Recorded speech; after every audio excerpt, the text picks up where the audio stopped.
and welcome back to another video. This week we have the suckler cows are dosed as well as the calves.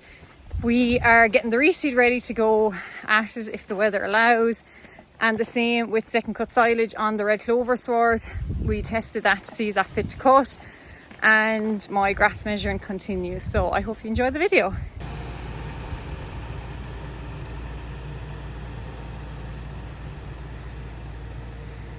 Shane is spraying the fields.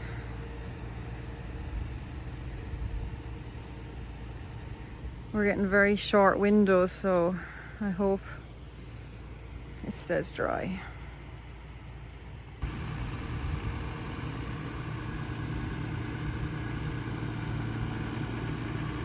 We went in with Clover Max, which is like the old understone spray.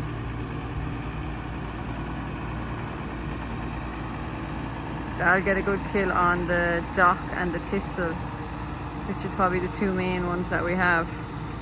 The flaggers, they're not going to die with that, like they don't die with anything. So I don't know, just have to keep them topped, I suppose. It's great to use the GPS now on the tractor for this, because you wouldn't be too precise now without it.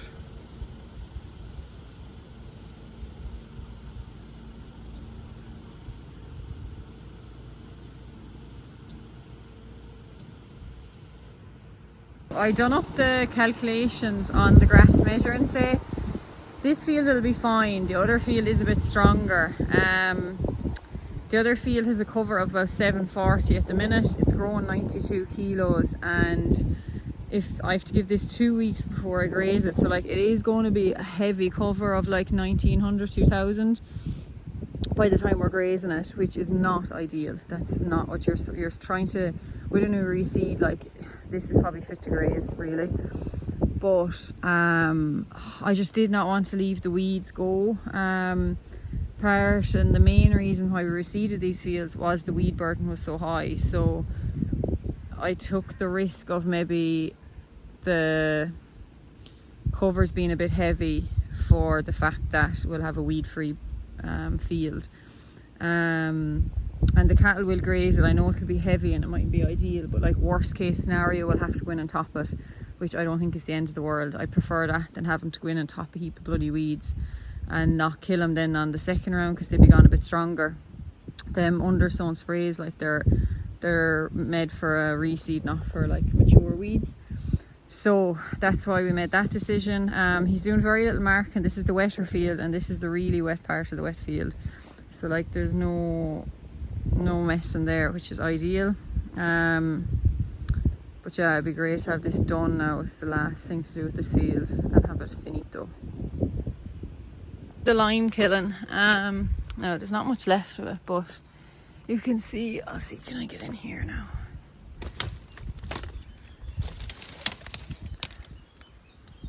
See there? There's a big tree growing on it, which is not ideal, but we'll try and clean it up now when we get a bit of time, which is cool. Just top this field. The place is absolutely sopping. I don't know, is everyone else getting this level of rain? Like, it has not stopped all day today. It's just pissing down with rain. And the cattle were just in. I just moved the cattle out of that field before I topped it, so they just stood in the corner and drowned in the place.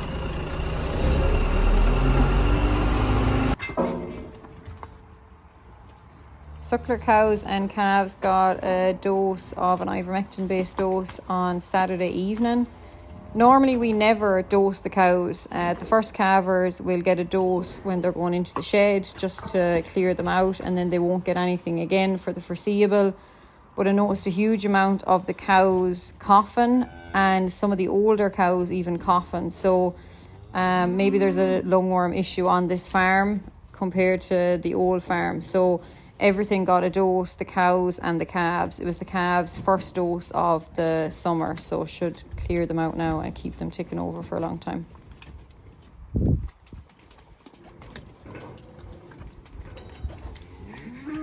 Last load.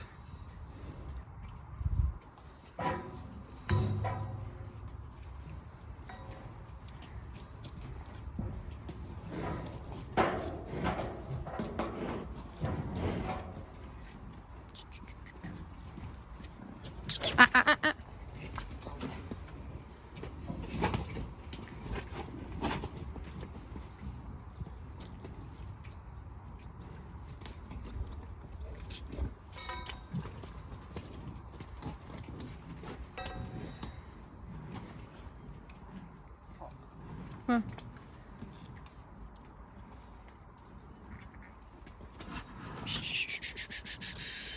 All done by her?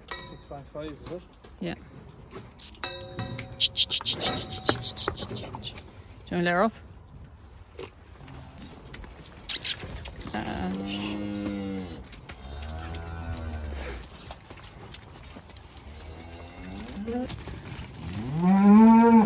Come on, look at this fucking idiot.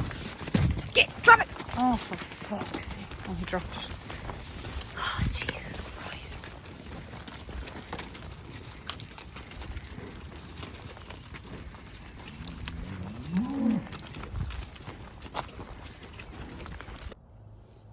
It's my favourite season again.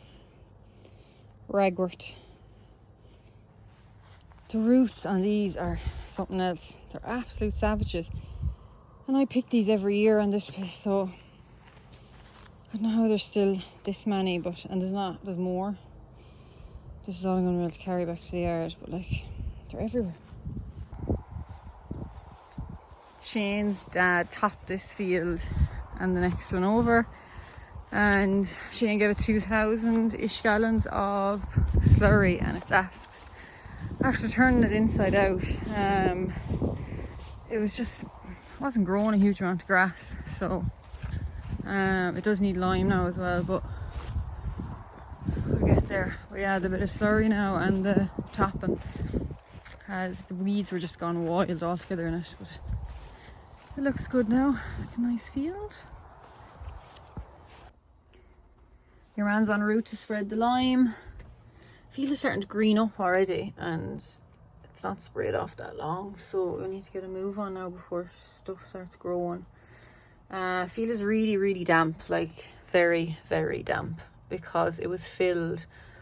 It's there's not a whole lot of drainage in it, and even to put drainage, say, into even what drains into it, I don't think to do a whole lot, because it's just compacted and there's shit filling underneath it, and I think we'll just have to make do with it now and see what happens. They're finally figuring it out. I don't have to go get them.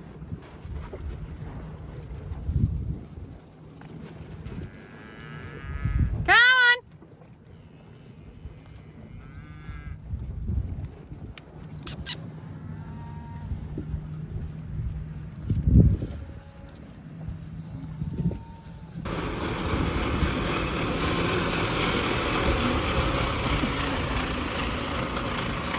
This cow is absolutely munching the rushes. If I could get more cows like her, I'd be flying it. And they actually have loads of grass. They're all out there, and they've a big hill, and they're only in here since the other day. That's mad. I wonder if it's just because they're green. Bit of fibre for her. This time of year, when things are a bit quieter, I try and just stand in the field with the calves a bit for 5 minutes. She's a lovely replacement heifer, hopefully. Belgian Blue, always mental. She's one of the twins. But it just quietens them a lot if you just stand around for 5 minutes and let them come to you. That girl now is earning her keep. That is her calf. That's the twin. And there's no need for that red one to be sucking her now, because her mammy has loads of milk. But yeah, she's not idle now. Topping in the last round has done this round the world of good. Have to move these boys now.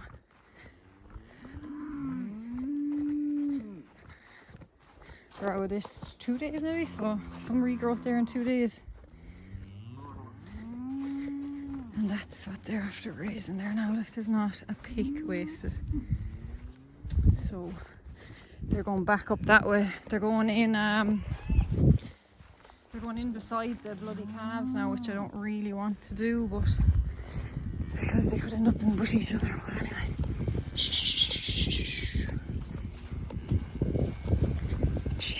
Shh, go back. Don't run through that wire. Shh. They're looking well now.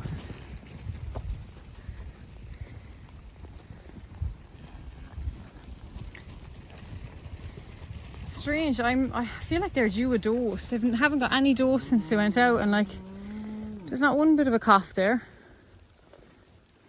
So do I leave him be? Probably should. Come on! Atta boys. Come on! Come on!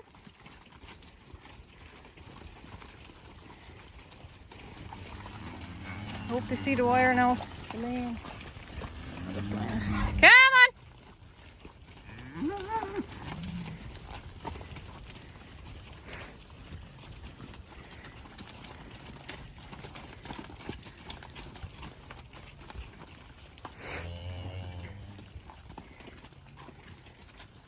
Still coming. Come on! I think that's your man with the stone, is it? Is that them all? Surely. Yes. Okay. Keep it going. I should have just gone there. In beside the tank.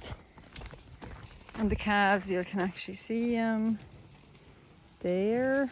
So them calves broke our heart the weekend. They broke out all around the tank. I'm surprised they weren't in the tank. So I hope they don't cause trouble now today. There's a heap of grass in that now. It's actually gone too strong. So there's a cover of 1600, maybe even 1800 on it. It's kind of thick in some spots and not in others. But yeah, so that's them done. Happy. After we sprayed this field, it got about 2 hours dry, and then it pissed rain for the entire day. Like, I mean, it did not stop, and it wasn't supposed to rain until 4 p.m. But we sprayed it at, I think it was 6 or half 6, and it started raining around 8 or half 8. So we thought it wasn't going to work, but you can see, look at the dock curling. It's starting to knock them. See there, look, Buttercup is all curled up. Red shank the same. Loads of clover in it. Didn't affect the clover at all. See there, it's perfect. More red shank. There's a baby dock now. After curling. Yeah, it's after doing a good job on them now. What's that? Is that chickweed? It's a, yeah, look at the fucking flaggers. Not a fear them. I won't kill them. But yeah, it's after, it's doing something anyway. Geez, the docks actually, and that's a dock that, sorry, I keep putting the camera wrong. That's a dock that came from, not a seed, say, because it's not a baby dock. That's a dock that came from a root that didn't die. So it's good that it's knocking them now. Probably won't kill the root fully because it's not strong enough. It's only a reseed spray. But look, if we knock them back and keep them at bay. Anything else there of interest? I don't think so. All the rest of the weeds are fairly, I might just go down and see did it kill the thistles below. It's killing, actually, that's turned a little bit there now, not as much, but I'll run down to the other field and see did it kill all the big thistles down there. See here, there was a lot of red shank here, and it's all turning. It's just twisting and turning over. The cows, the cull cows and calves actually broke in here Sunday. You can see they've grazed in little patches. They weren't in it for too long, I don't think, but lads, this has gone very strong. Jesus Christ. Ugh. Too strong. That's gone very strong there. Now look at that. Oh god, not ideal. Thistles are all down here.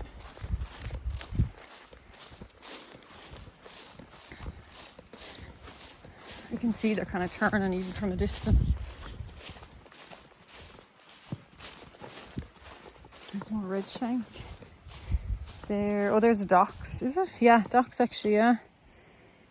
That's great now, seeing all them dying.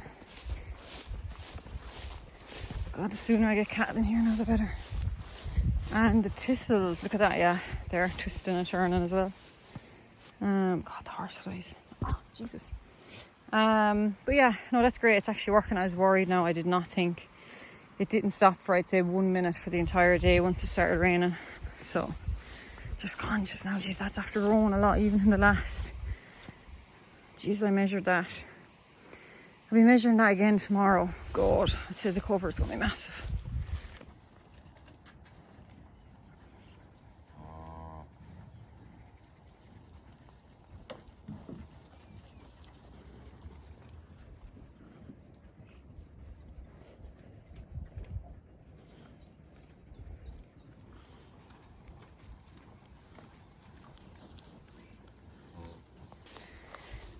This is the red clover fields that we had to spray the rushes in. Still a little bit of red clover left in it. I'm just going to test for nitrogen. I don't think there's any fear of it. It got 18, 6, 12, 5 weeks ago. Hoping to cut it if weather allows this weekend. It's actually gone to stem a lot more than I expected it to be. It's only grown 5 weeks now, so it's just that weather. But anyway, I'll test it and see what it's like. These are the nitrogen strips, and this is the garlic. Oh crap, I've lost the little thing in it. Oh shit, where'd that go? There.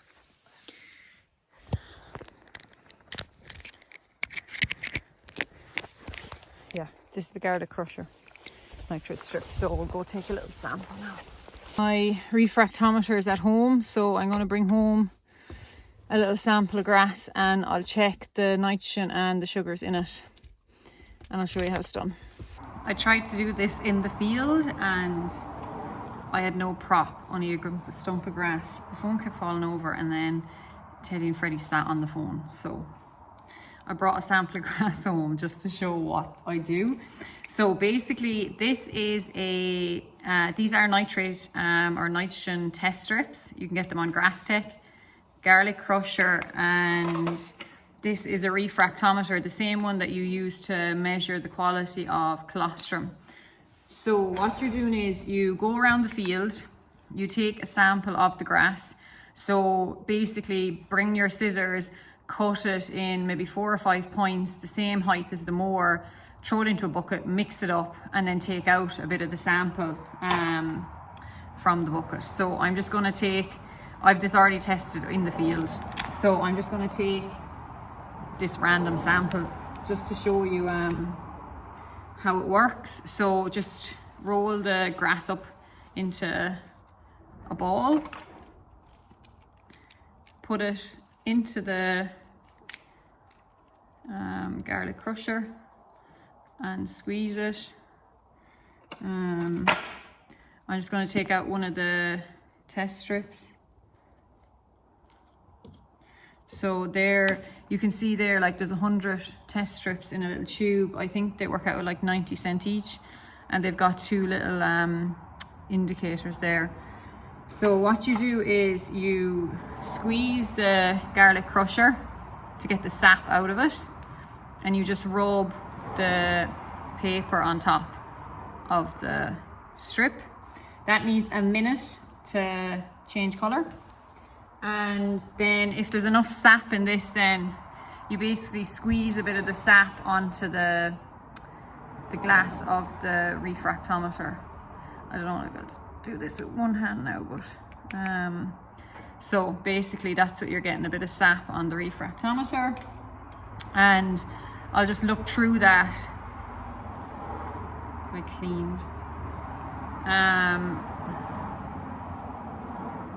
So that is 1, 2, 3. It's at 3% actually. So I wonder, can you see that now? Yeah, there actually, look. So there's 5. So it's up, you won't be able to see now, but it's up 3 notches. See where the blue line is? There. God, my hand is not very steady. But yeah, so you can see there, that's number 5, 0. So it's up actually 3 notches. So it's at 3% sugars, which is perfect. In an ideal world, you want the nitrogen to be 0 and the sugars to be over 3%. Realistically, it's very rare that the nitrogen is down at 0. So anything under 500, there's a little kind of indicator here of the color that the strips will go. So you want it to be 500 or less. If weather is breaking and things are not ideal, and the nitrogen is a bit higher than 500, if the sugars are like 4% or, you know, over 3%, you can get a good wilt on it and add an additive, you might get away with it. But like if the sugars are mad, or the nitrogen is mad higher, as well off to leave it. General rule of thumb is that grass will utilize 2 units of nitrogen per day, which in the growth we've had the last few weeks, it's definitely been using that. We spread 4 bags to acre of 18-6-12 5 weeks ago on that. So you'll see here now the litmus strip hasn't changed colour at all. So if there was nitrogen in this now, it'll be bright pink. And you'll see here, like, you just compare it then. So like this, there's no colour in that. So the nitrogen has gone out of that, is fine. So that's fit to cut. The sugars are at 3%, so we'd want to be getting motoring with that soon. If sugars were low and you wanted to increase them, like the basic maths, the reason we wilt grass is because you want the sugar or the water content in the grass to fall so that your sugars are obviously higher. If there's less water, there's more solids. The sugars are solid, so you have a higher percentage then of sugar in the grass. The sugars are generally highest at 4 p.m. In the day, because it's got sun all day and it's dried out. So that's the ideal time to cut if your sugars are low. Cut in the evening and wilt it to get the moisture out of it. But yeah, that's the nitrate strips. You can buy them on Grass Tech. I think they work out at 90 cents each for a strip. They're really handy to have in the car going around. And the refractometer then, I think they're around €45. I've had that one a long time now for testing the colostrum.